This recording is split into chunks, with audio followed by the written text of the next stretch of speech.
Hola mis amores, bienvenidas y bienvenidos nuevamente al canal. Yo soy Yesenia y esto es mi Happiness Maternity Vlogs. Como hago en casi todos los videos, pidiendo disculpas y haciendo una aclaración o un warning, que van a escuchar muchísimos ruidos. Número uno, mis hijos están aquí. Número dos, están cortando el pasto, o sea, pasando trimmer. Así que probablemente escuchen muchos ruidos de fondo, pero si no grabo ahora es como que el único tiempo que tengo para grabarlo y es obvio que ha habido una ausencia en este canal de mi persona y en este video les voy a explicar la razón principal. Si me siguen en Instagram, aunque también he estado perdida por allá, pero ha sido la única red social que he dicho, ¿verdad? Que he compartido lo que está sucediendo, y si ven el título, pues obviamente ya saben de qué se trata este story time. Y sí, mi abuelito falleció hace poco. Voy a tratar de mantener la compostura y no llorar, pero ustedes saben que eso es casi imposible. He tratado de grabar este video como 50 veces y me he hecho llorar. Vamos a ver si esta vez lo logramos. Y si me ven como que diciendo cosas aquí, cosas allá, pues también discúlpenme, pero pues no es fácil para mí hablar de este tema. Vamos a comenzar como para contarles un trasfondo, la historia de cómo fue que yo llegué a vivir con ellos y por qué me ha pegado tan fuerte este fallecimiento. Yo tuve la fortuna, no sé si llama la fortuna o no, de criarme con mis abuelos maternos. Porque yo soy producto de un matrimonio divorciado. O sea, yo no me crié con un papá y una mamá ya cuando yo tenía uso de razón. Mi mamá ya vivía sola y vivíamos todos aquí en casa de mis abuelitos. Y digo aquí porque ellos son mis vecinos. Nada, luego de eso yo confronté problemas de salud y pues en lo que mi mamá se divorciaba y todo eso, pues yo, como quien dice, no pasé a custodia legal de mis abuelos, pero sí mis abuelos estaban conmigo 24/7. So que literal podíamos decir que desde que nací yo viví y crecí con ellos, porque aun cuando comencé a vivir con mi mamá, después de la escuela, después los fines de semana que a mami le tocaba trabajar, bueno, todo, yo paraba aquí, inclusive hasta aún después de grande, terminaba parando aquí, que mis abuelos fueron parte importante de mi crianza. Crecí junto con ellos y aun cuando me independicé y estuve un tiempo viviendo lejos de toda mi familia, en el mismo pueblo, pero bastante retirado. Luego, pues confronté unos problemas económicos y me dejaron vivir esta casa que vivo actualmente, que es una casa familiar, pero me permitieron vivirla todo el tiempo que yo la necesitara. Y aquí han literal nacido mis hijos, crecido, y mis hijos tuvieron la bendición pues de tener como vecinos a sus bisabuelos. O sea, que el lazo que tenemos ellos y yo es un lazo bien fuerte, a pesar de que mi abuelito tenía muchísimos hermanos y a pesar de que tiene 4 hijos, tiene como 6 nietos, bisnietos también tiene un montón, bisnietos son como 8 bisnietos, pero realmente la única que ha estado ahí todo el tiempo ha sido, bueno, de los nietos por lo menos, ha sido esta persona que está aquí, porque los demás o viven en otros lados o están en Estados Unidos, y todos sus bisnietos están en Estados Unidos, que de los únicos bisnietos que viven en Puerto Rico y son sus vecinos eran mis hijos. O sea que el lazo que hay entre nosotros es fuerte. Él era de este tipo de personas que no importa la situación que tú tuvieras, él siempre sabía qué decirte, de estas personas que siempre tienen una respuesta para decirte en esos momentos difíciles. Él tenía esas palabras correctas en los momentos de tristeza, en los momentos de enojo. Él siempre sabía qué decirte. De hecho, el día de su entierro, mi prima lo mencionó, que es difícil buscar las palabras porque las personas que siempre tenían las palabras correctas para cada momento era él. Y él era este tipo de persona. Él, cuando joven, obviamente yo no estaba cuando él era joven, pero según las historias, los abuelitos siempre nos cuentan historias. Él y mi abuela me contaban que él era bastante tremendito, que le gustaba mucho el jangueo, el baile, la bebelata y todo eso. Y tuvo una vida bastante, aunque trabajando siempre fuerte, porque las personas de antes trabajaban fuerte. Él llegó a trabajar en cañaverales, ¿sabes? En campo, trabajó muy fuerte en la agricultura, pero que le gustaba ese tipo de vida hasta que sintió el llamado de dedicarse, ¿verdad?, a lo que es Dios, aunque él y yo no compartíamos la misma, ¿verdad?, creencias religiosas, porque él siempre fue católico, nos criaron a nosotros en el catolicismo, pero ¿verdad? Después nosotros, y cuando digo nosotros, mi mamá, mi hermana y yo decidimos practicar otras cosas, pero gracias a él, pues nosotros crecimos con ese amor hacia Dios. Él se dedicó en cuerpo y alma a conocer de la palabra, a estudiar de la palabra, transformó su vida, o sea, fue un cambio tan drástico que obviamente yo no estaba presente cuando eso sucedió, pero ellos me contaban siempre esa historia de cómo Dios transformó su vida y de una vida de, pues, de bailengue, de jangueos y todo eso, pudo hacer como que un switch y encaminarse él y toda su familia hacia una vida cristiana. Y yo creo que el tesoro más grande que yo aprendí de él es eso, el amor hacia Dios, que no importa todo lo que tú hayas hecho en tu pasado, todas las veces que hayas caído, siempre Dios va a estar ahí para ti. Y eso yo lo aprendí de él. Él se metió tanto en, ¿verdad?, lo que fue su fe, que llegó hasta ser diácono. De hecho, cuando lo estaban esperando, lo vistieron con su uniforme de diácono.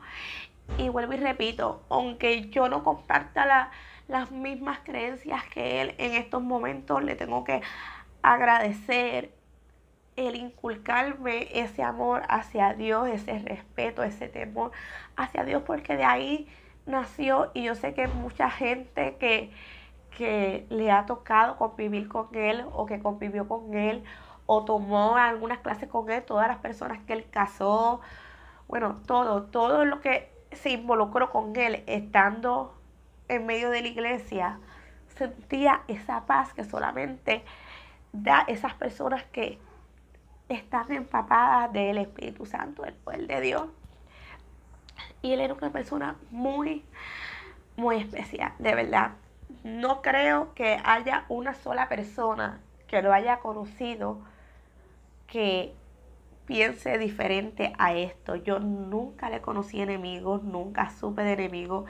Cada vez que yo iba a los lugares yo decía, yo soy la nieta de Don Conce. Eso, o sea, jamás nadie me dijo nada malo de él. Obviamente no fue una persona perfecta, todos fallamos. En mi caso particular yo chocaba mucho con él, porque obviamente yo soy millennial y él se crió en otros tiempos, y obviamente la mentalidad de las personas de su época no era la misma mentalidad, y no es la misma mentalidad que las personas de mi época. Y teníamos unos careos bastante interesantes, pero siempre en el respeto, porque yo a él no me atrevía, ¿sabes? Yo no me atrevía a hablarle malo, y las que me conocen saben que aunque yo trato de comportarme aquí en cámara, pero a mí se me salen los de vez en cuando, bastante seguido para decir verdad. Y yo con él era un respeto que yo no me atrevía, pero sí teníamos nuestros careos. Pero yo nunca, a pesar de que decía cosas que yo decía, Dios mío, pero ¿de dónde este señor saca estas cosas? Pero que el mundo no es así, esto no es así. Y a veces estaba errado en algunas cosas, pero yo entiendo que yo entendía que siempre ese tipo de pensar era de las personas de su época, que antes todo era un tabú, que no se podía hacer esto, que las cosas eran así, que las cosas eran asadas. Pero que fueron realmente las únicas diferencias que, por lo menos yo en mi caso, no sé los demás integrantes de la familia, En mi caso fue como que los únicos roces que tuvimos, y no fueron ni roces, era que nos sentábamos a hablar de un tema y teníamos un careo y él se mantenía en su postura y yo manteníamos la mía, pero después terminábamos riéndonos, abrazándonos, como si nada pasaba, porque sobrepasaba más el amor que la diferencia de pensamiento, ¿verdad? Que tuviéramos él y yo. Él siempre me defendía, no importa si el regaño viniera de mi abuela, de mi mamá, de quien sea, yo era su nena, o sea, yo era su bebé. Y él siempre me decía que él me tuvo un cariño especial porque yo nací bien enfermita. Yo siempre tuve muchos problemas de salud cuando pequeña, por eso yo a mis hijos los cuido tanto y me paso vitaminándolos y siempre dije que los iba a amamantar y que los iba a cuidar bien de salud, porque de pequeña yo sufrí mucho y no recuerdo todo. Tengo recuerdos vagos de esa época, pero la mayoría de las cosas que yo sé es porque él me contaba y él vivió parte de eso conmigo, y por eso él como que me sobreprotegía bastante en este aspecto. Yo crezco, nacen mis hijos, nace mi nena también en estas condiciones, ¿verdad? También desde chiquita enfermiza y eso, y él, bueno, ¿qué les puedo decir?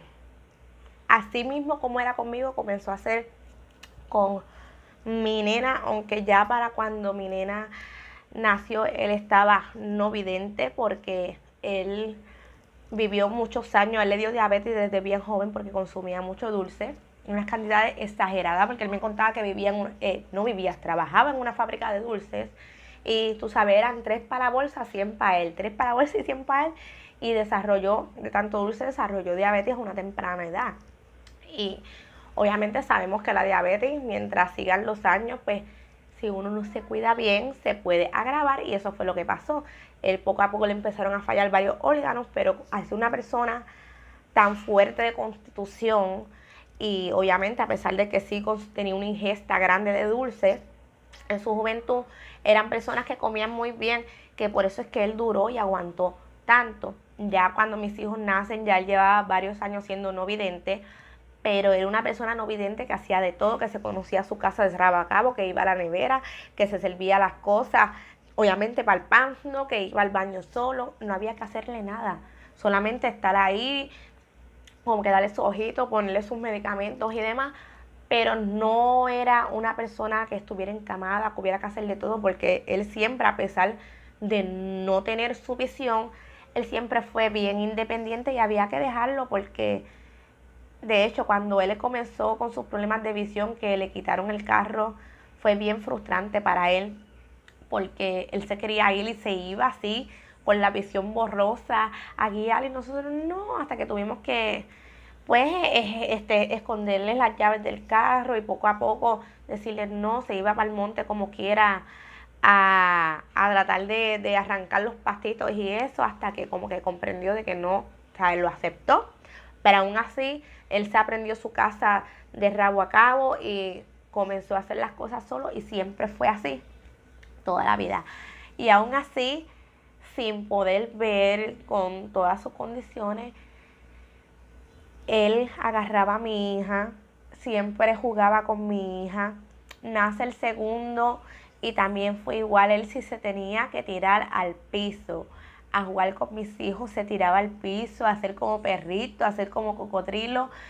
Y siempre fue una persona activa y le gustaba estar rodeado de familia, sus hermanos, de sus tíos, de sus hermanos, de sus hijos, de sus nietos. Era una persona que le encantaba estar rodeada de familia, que era un contraste bien grande, porque mi abuelita, su esposa, es todo lo contrario. Mi abuelita, con que no le gusta la gente y eso, yo le todo lo opuesto. Él sí le gusta como que ese calorcito de la familia y estar con su gente. Él se disfrutó a cada uno de sus familiares, él se los disfrutó. Cuando él cae en el hospital, llega al hospital porque le había dado un derrame, le había dado 2 derrames. Cuando llegan y le hacen todos los estudios y descubren que tiene pulmonía.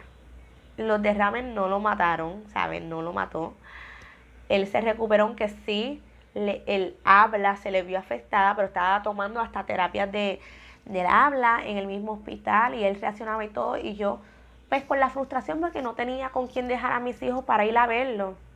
Y luego se complicó su pulmonía y lo entubaron, y en esa semana, en uno de esos días que le cancelaron las terapias a mis hijos, pues dije, no, yo tengo que ir a ver, como que yo tenía esa necesidad de ir a ver a mi abuelo. Ya llevaba él una semana en el hospital y yo no había podido ir. A la segunda semana fue que pude ir a verlo. Y me siento triste porque no me pudo hablar. Pero sí, cuando me conoció la voz, habló, no habló, sino como que intentó hablar y yo también no hablo, porque obviamente tenía ese tubito ahí y eso. Y en ese momento pues yo vi que la pude, ¿verdad?, captar el momento en que una de las enfermeras entró y le dijo, sube una mano, sube la otra, apriétame la mano. Pude estar con él, lo pude apapacharlo, pude besarle, pude decir todo lo que yo lo amaba y todo eso, y como quien dice me pude despedir. Luego de eso, a la tercera semana, hospitalizado, que lo vuelven a todas estas entrando y saliendo de intensivo. Fallece día jueves.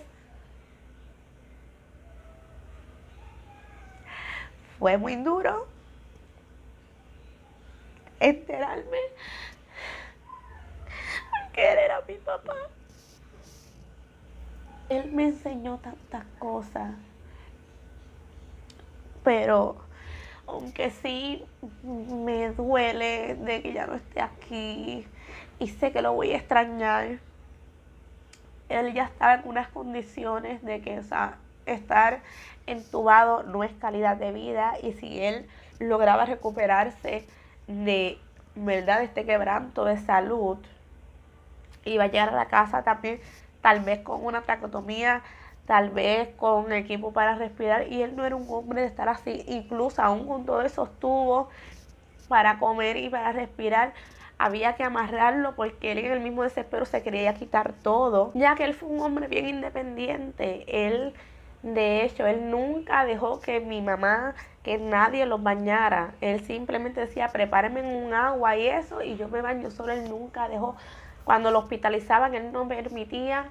Como les digo, él tenía otra mentalidad, era terco, tenía una mentalidad troglodita. A pesar de ser buena persona, tenía una mentalidad troglodita. Él no dejaba que una enfermera fémina le cambiara el pañal ni nada, tenía que venir un varón. Él no dejaba ni que sus propias hijas, nada, él hacía todo solo. Y él, al ver estar consciente, porque él todo el tiempo estuvo consciente, estar con esos tubos y todas esas molestias, pues obviamente se sentía impotente. Lógicamente, cuando pasó, obviamente lloré muchísimo, pero agradecí también a Dios de que se lo llevara a descansar, porque él iba a sufrir. Él nunca en su vida tuvo un quebranto mayor, que además de solamente su diabetes, que pues aunque en unas veces estaba bien controlada, otras veces se le descontrolaba y así, pero habíamos podido trabajar la situación. Y fuera de eso, él nunca fue un hombre de hospitales, sí iba a su cita y todo, pero nunca fue un hombre de hospital, siempre fue un hombre independiente. Y él estar consciente en medio de eso, ese era mi sufrimiento, que él estaba consciente en medio de eso, que lo tenían amarradito para que no se quitara su, ¿verdad?, el equipo que tenía puesto, y eso no iba a ser vida para él.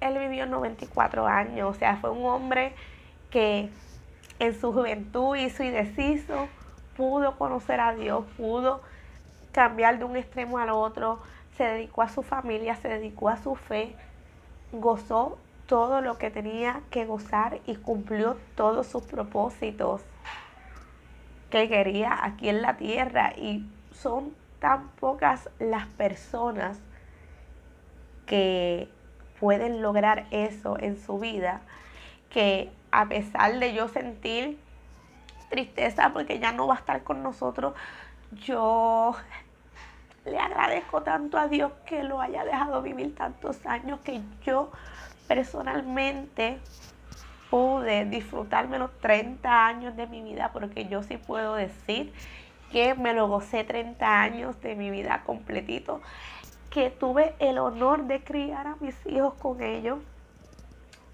Y yo solamente, a pesar de todo, tengo nada más que palabras de agradecimiento y cosas buenas y recuerdos buenos de él. Que si me está escuchando, abuelo, solamente quiero decirte que te amo, que nos cuides desde allá arriba, que te vamos a extrañar muchísimo y agradecida de la vida por haber tenido un papá abuelo tan bello y tan bueno. Te amo.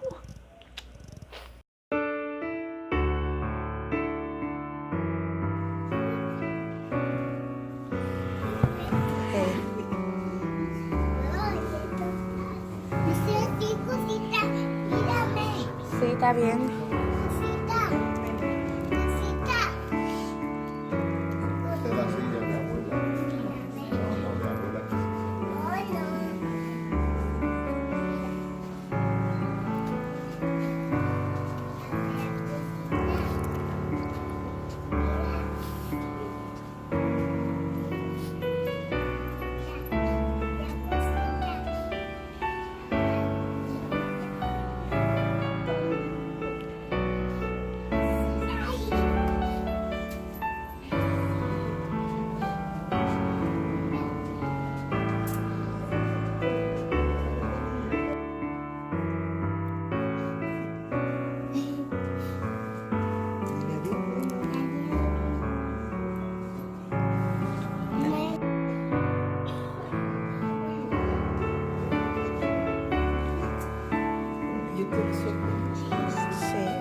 ¿Lo pusieron en una cuna?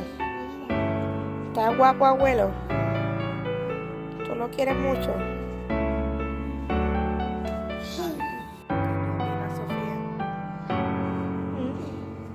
¿Está guapo, abuelo? ¿Sí? ¿Lo vas a extrañar mucho? ¿Sí? El cielo. ¿Quién está en el cielo? La alma. ¿Quién? Abuelo Cose. ¿Quién está en el cielo? Abuelo Cose. La alma. ¿La qué? La alma. Y abuelo Cose. ¿El alma de abuelo Conce está en el cielo? ¿Y qué pasó? ¿Qué pasó con abuelo Conce? Que se murió.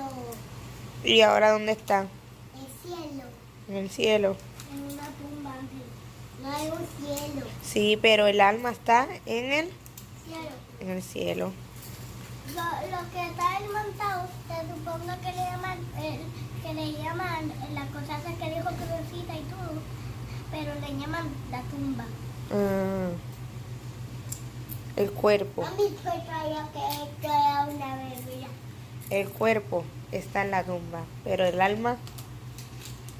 Mami, coma. Gracias. Mami, te voy a beber. ¿Qué tú pensabas de abuelo Conce? Que me extraño. ¿Que lo extrañas? ¿Era muy bueno contigo? Cuando jugaba cuando era bebé.